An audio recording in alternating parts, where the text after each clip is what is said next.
Hello everyone, আসসালামু আলাইকুম। Welcome my another cooking video. কেমন আছেন আপনারা সবাই? যে যেখান থেকে আমার ভিডিওটি দেখতেছেন সবার জন্য আন্তরিক শুভেচ্ছা। তো ভিডিওটি শুরু করা যাক।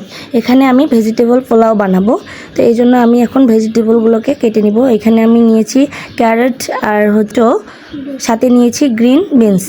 এগুলোকে আমি প্রথমে এইভাবে কেটে নিব। গ্রিন বিনসগুলোকে এই যে এইভাবে ছোট ছোট টুকরা করে কেটে নিব। তারপরে আমি টমেটোগুলোকেও কেটে নেব।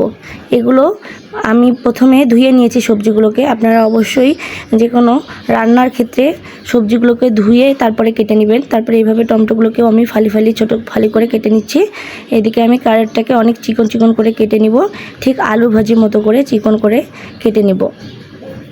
তারপরে এগুলো এক পর্যায়ে কেটে নেওয়া হয়ে গেলে এগুলোকে আমি আলাদা একটা সাইডে রেখে দেব। দেখেন কতটা চিকন করে কেটে নিয়েছি।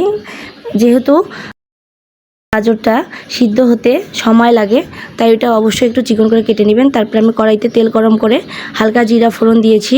তারপরে একটা রসুন কুচি করে দিয়েছি। জিরা ফোড়ন আর রসুন কুচি এটা একটা সুস্বাদু একটা ফ্লেভার নিয়ে আসবে, তাই আমি দিয়েছি ফোড়নটা।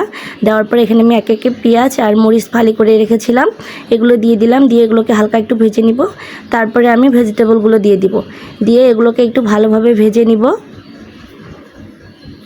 সাথে একটু লবণ অ্যাড করে দিব, হাফ চা চামচ পরিমাণ। লবণটা আপনারা আপনাদের স্বাদ অনুযায়ী ব্যবহার করে থাকবেন। এখানে আমি আর এক্সট্রা কোনো মশলা ইউজ করব না, যেহেতু আমি বলেছি এটা ভেজিটেবল পোলাও হবে। তো এই জন্য লবণ দিয়ে এগুলোকে ভেজে নিয়ে আমি যে চালটা 10 মিনিটের মতো ভিজিয়ে রেখেছিলাম, পোলার চাল এখানে নিয়েছি 1 কাপ পরিমাণ, এগুলোকে দিয়ে দিব। দিয়ে এগুলো আর একটু ভালোভাবে ভেজে নেব। অবশ্যই একটু ভালোভাবে ভেজে নেবেন, তাহলে পোলাওটা অনেক ঝরঝরে হবে এবং সবজি থেকে এক্সট্রা গন্ধটাও দূর হয়ে যাবে। তারপরে এইভাবে ভেজে নেওয়া হয়ে গেলে আমি পরিমাণ মতো পানি দিয়ে দিব।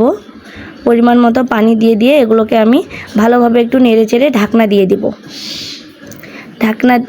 ঢাকনা দিয়ে দিব। ঢাকনা দিয়ে আবারও কিছুক্ষণ পর দেখব এভাবে যখন ফুটে উঠবে আমি আরেকটু নেড়ে দিব।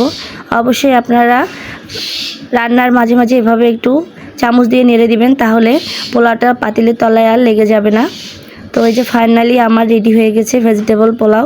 রেসিপিটি ভালো লাগলে অবশ্যই লাইক কমেন্ট শেয়ার করে দিবেন। সবাই ভালো থাকবেন। আল্লাহ হাফেজ।